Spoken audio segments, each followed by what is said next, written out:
the only solution to chaos is order. So we need an orderly process here. We can't have another month of chaos. If we have any chance of beating Donald Trump, we just need to pass the torch on to her. She may not be our favorite candidate, but she is the candidate who's there and available. Let's talk about his relationship with Vice President Harris for a second. Yeah.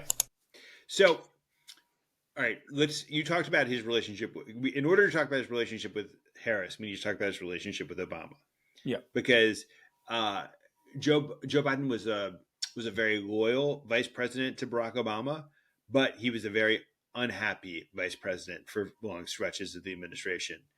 Barack Obama actually needed Joe Biden to fill in gaps in his resume. So Joe Biden had this expertise in foreign policy. He had this expertise in dealing with the Senate.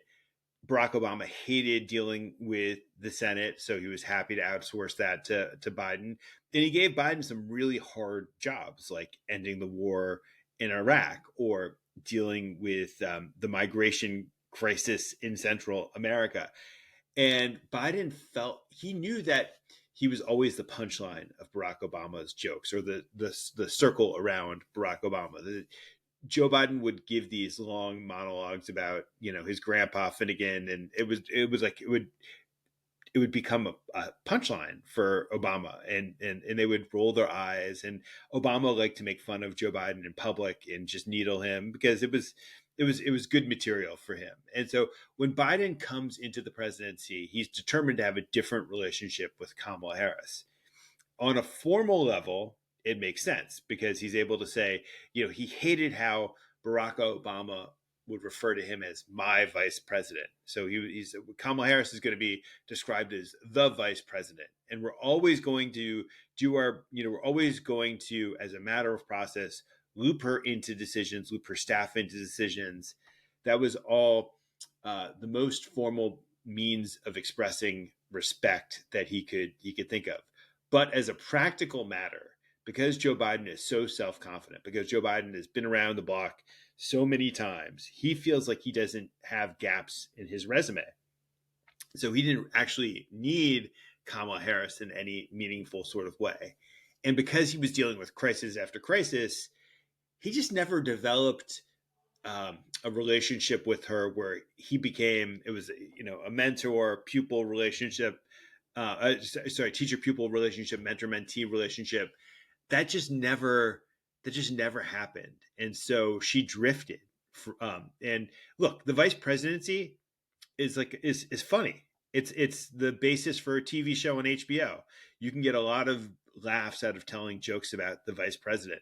But the one thing being vice president is to be a former vice president's vice president. And so I think there was like a measure of hazing that happened in the job. And I just don't think that all the difficulties of the job earned her any sympathy with him, which they probably should have. Everybody's had a problem with it. Richard Nixon, Eisenhower said a month into, before the election day, they asked him, can you think of something that Nixon contributed to the 8 years of your presidency? Give me a week, I'll think of something. These people have never gotten treated well, right? No. And so I get all of that. But where are we now? He immediately endorsed her. Yeah. Was he trying to Bigfoot Obama, or he was like, this is the right person for the job?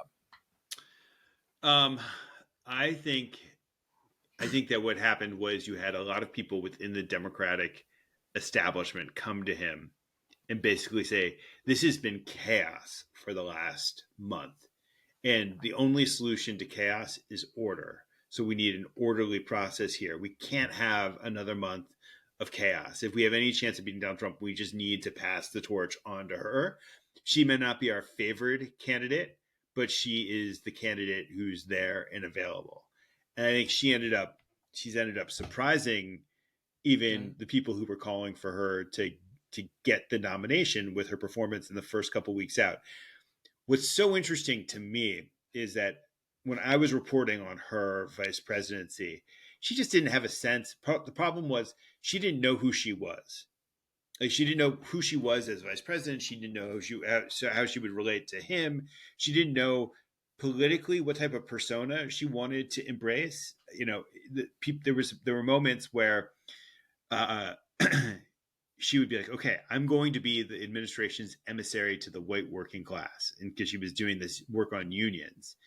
And Biden's political people are like, what, really? That's what you want to be? Like, you don't realize, like, that's not going to be, it's not going to be a battle that you're going to win. You're not going to, that constituency is never going to be your base. Why don't you spend a lot of time talking to women voters or black voters? Because that's more politically opportune for you. And we could use your support there. And she was reluctant to do that at various points in the administration. It was only after the Dobbs decision, when Biden, as a Catholic, really struggled to talk about the abortion issue. And everybody in the Democratic Party knew that this was their best shot at winning the midterm elections, that she started to go out on the stump and she started to talk. I think people who were watching her carefully could see that she was actually getting better as the administration went on, but she was stuck in that Lester Holt interview where she said, I've been to the border. She was stuck with the impression everybody had of her as a candidate in 2019. So people didn't actually know that she was getting better over time.